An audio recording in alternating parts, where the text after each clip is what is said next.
محترم جناب مولانا ابو عبداللہ محمد رحمانی صاحب سنابلی مدنی حفظ اللہ تواللہ کو دعوت دیتا ہوں. آپ Abul Kalam Azad Islamic awakening centre نئی دہلی کے صدر ہیں. آپ تشریف لائیں اور اپنے صدارتی خطاب سے مستفید فرمائیں. السلام علیکم ورحمۃ اللہ وبرکاتہ. بسم اللہ الرحمن الرحیم. الحمد للہ رب العالمین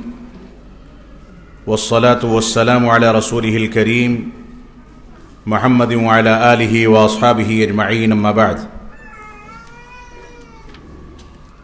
قال النبی صلی اللہ علیہ وسلم بعثت لأتمم مکارم الاخلاق.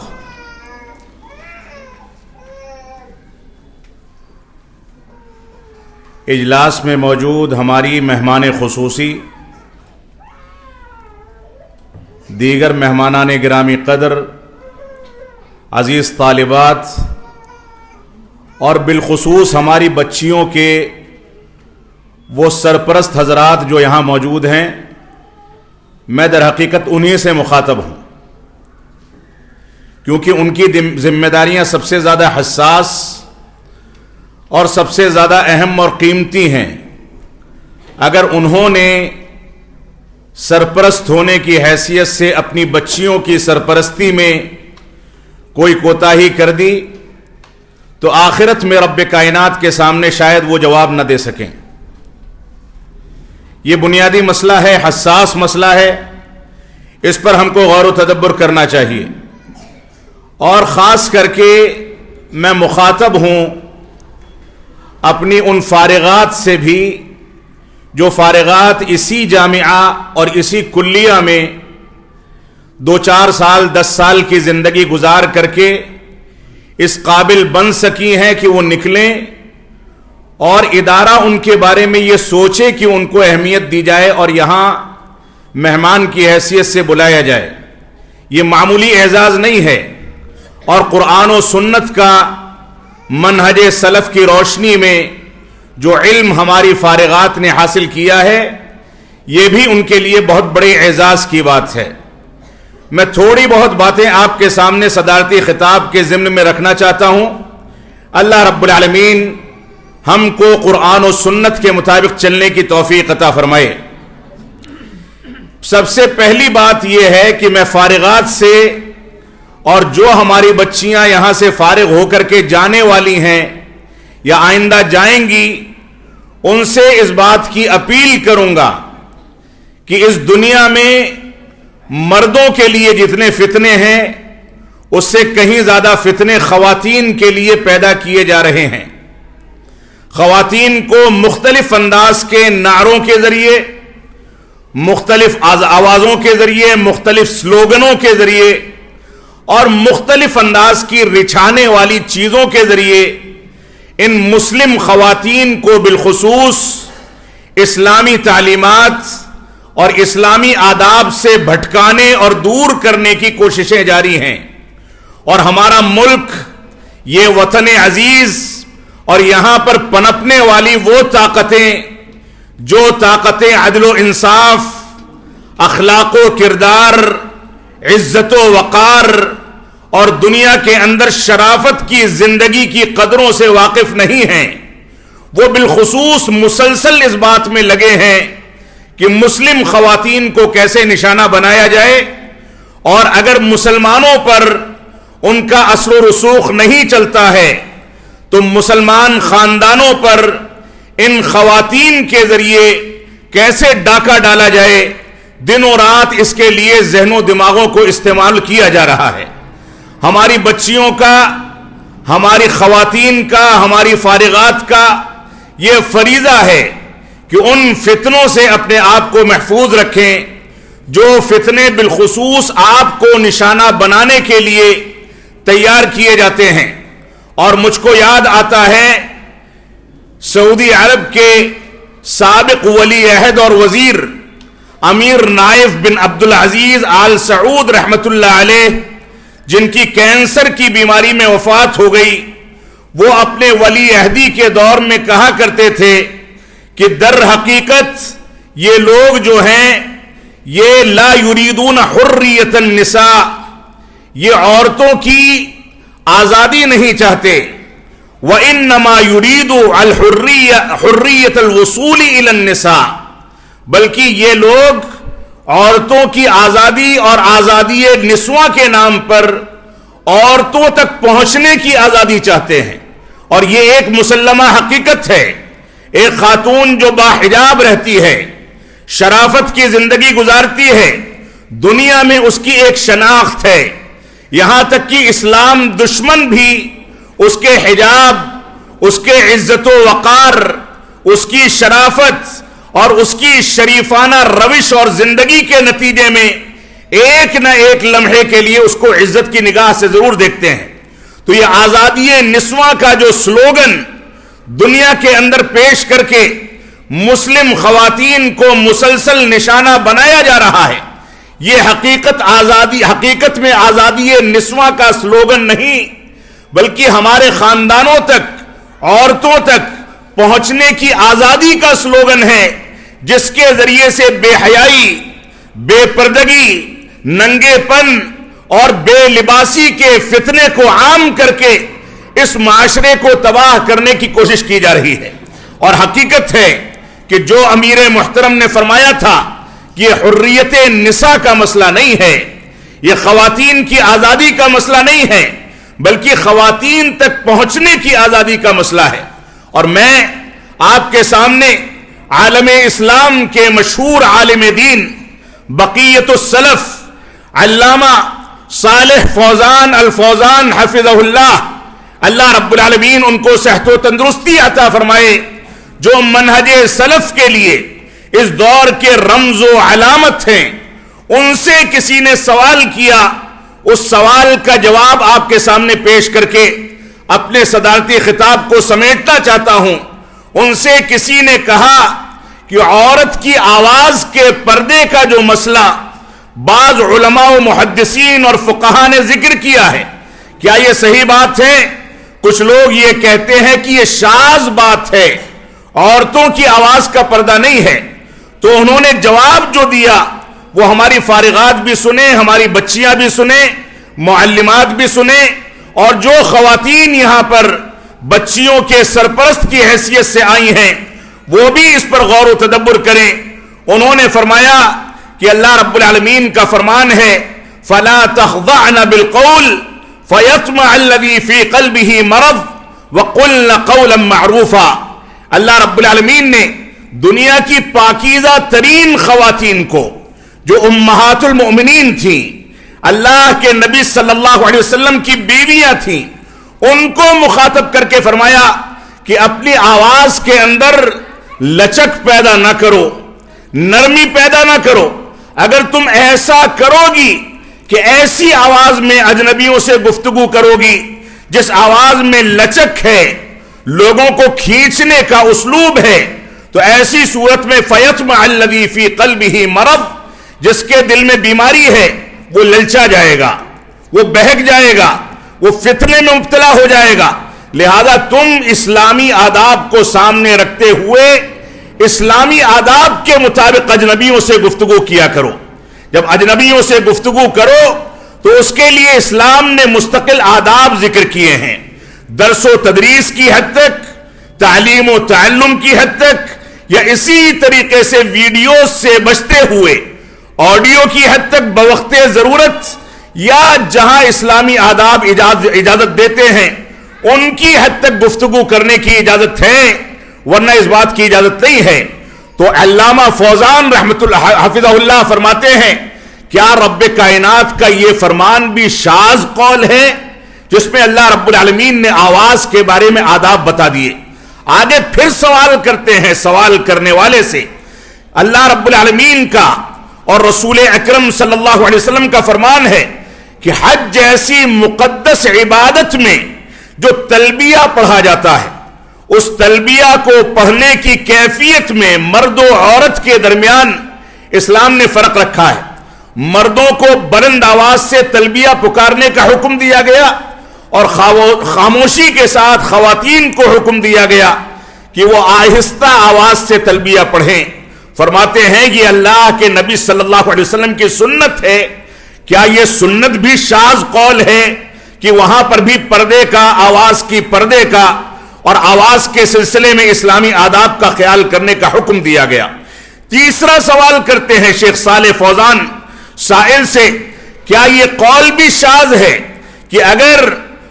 باجماعت نماز میں مرد امام کو لقمہ دینے کی ضرورت پڑے تو مرد حضرات تو لقمہ دیں گے، لیکن خواتین کے لیے سبحان اللہ کہنا یا لقمہ دینا یہ جائز نہیں ہے، بلکہ اللہ کے نبی صلی اللہ علیہ وسلم نے ان کے لیے الٹے ہاتھ سے تالی بجانے کو مسنون کیا ہے کہ وہ لقمہ دینے میں آواز کا استعمال نہیں کریں گی، بلکہ الٹے ہاتھ کی تالی بجا کر کے امام کو متنبہ کر دیں گے کہ آپ نے غلطی کی ہے، پھر غور و تدبر کر کے وہ اپنی اصلاح کر لے۔ تو یہ اقوال شاذ اقوال نہیں ہیں۔ تو عورتوں کے لیے ان کی آواز کے بارے میں بھی اسلام نے مستقل احکامات بتائے ہیں۔ ہماری یہ ذمہ داری ہے کہ ہم یہاں سے نکلنے کے بعد ایسا نہ ہو جیسے بازار میں بے شمار ویڈیوز یا آڈیوز نظر آتے ہیں جو پبلک پلیٹ فارم پر خواتین ریکارڈ کر کے ڈالتی ہیں، ویڈیوز بنا کر کے اپلوڈ کرتی ہیں۔ ایسا نہ ہو کہ ہماری بچیاں دائرے دعوت سے نکل کر کے وہاں پر بھی اتنی ایکٹیو ہو جائیں کہ اسلامی آداب کا پاس و لحاظ کیے بغیر غلط انداز کے فیصلے کریں، سوشل میڈیا پر چھانے کی کوشش کریں، نقاب لگا کر کے ہی صحیح ویڈیوز بنانا اور ویڈیوز بنا کر کے اس کو پبلک پلیٹ فارم پر نشر کرنا، یہ سب کا سب آپ کے لیے جائز نہیں ہے۔ ہماری یہ ذمہ داری ہے کہ ان اسلامی آداب پر غور و تدبر کیا جائے۔ میں یہاں پر اپنی فارغات سے اور اپنی بچیوں سے اس بات کی اپیل کروں گا، سرپرستوں سے اس بات کی اپیل کروں گا کہ شکر گزار بنیں۔ اللہ رب العالمین نے آپ کو بڑی نعمتیں دے رکھی ہیں، رہنے کے لیے کمرے، کھانے کے لیے بہترین قسم کا کھانا اور پانی، اور تدریس، درس و تدریس اور تعلیم حاصل کرنے کے لیے اچھے انداز کے اساتذہ اور معلمات، یہ پورا کا پورا سسٹم آپ کو ایک جگہ پر پیش کیا جاتا ہے۔ آپ کو شکر گزار بننا چاہیے، صبر و تحمل سے کام لینا چاہیے، آپ کو شکر گزاری ادا کرنی چاہیے، سب سے پہلے رب کائنات کی، اہل خانہ کی، اساتذہ کرام کی، ذمہ داران کی، معلمون معلمات کی، اور جو بھی متعلقین ہیں ان سب کی شکر گزار آپ بنیں۔ یہ آپ کی ذمہ داری ہے، آپ صبر و تحمل سے کام لیں۔ اور اسی طریقے سے ایک بنیادی صفت جس کے بارے میں تھوڑی سی گفتگو میں کرنا ضروری سمجھتا ہوں، وہ صفت ہے خواتین کے لیے سب سے قیمتی صفت، سب سے قیمتی سرمایہ، سب سے قیمتی جوہر، سب سے قیمتی زیورات، وہ ہے حیا کی صفت۔ اللہ کے نبی صلی اللہ علیہ وسلم نے اس حیا کو ایمان کا ایک بنیادی رکن اور جز قرار دیا ہے۔ حیا خواتین کا سب سے بڑا ہتھیار اور سب سے بڑا سرمایہ ہے۔ اللہ کے نبی صلی اللہ علیہ وسلم فرماتے ہیں کہ ہر دین اور ہر مذہب کا ایک اخلاقی کردار اور معیار ہوتا ہے۔ وَخُلُقُ الْإِسْلَامِ الْحَيَاءُ، اور اسلام کا سب سے بڑا کردار یہ حیا ہے۔ آپ کو حیا کو اختیار کرنا ہے، اور اس سلسلے میں عائشہ صدیقہ رضی اللہ تعالیٰ کی وہ روایت آپ کے سامنے ہونی چاہیے۔ کہتی ہیں كنت ادخل بیتی الذي دفن فيه رسول اللہ صلی اللہ علیہ وسلم و ابی، فرماتی ہیں کہ اللہ کے نبی صلی اللہ علیہ وسلم میرے اس حجرے میں جس میں آپ کی وفات کے بعد آپ کی تدفین عمل میں آئی، اور میرے والد بھی اسی میں دفن کیے گئے۔ کہتی ہیں کہ جب تک ان دونوں کی تدفین عمل میں آئی تھی اس وقت تک میں حجرے میں زیارت کے لیے داخل ہوتی تھی۔ کپڑے میرے کیسے بھی ہوں، مجھ کو اس بات کی پرواہ نہیں ہوتی تھی کہ ان کو سمیٹنا ہے یا سر وغیرہ ڈھانک لینا ہے، لیکن کہتی ہیں کہ جب عمر بن خطاب رضی اللہ تعالیٰ کی وفات ہوتی ہے اور ان کو اسی حجرے میں دفن کیا جاتا ہے، اس کے بعد سے کہتی ہیں کہ جب بھی میں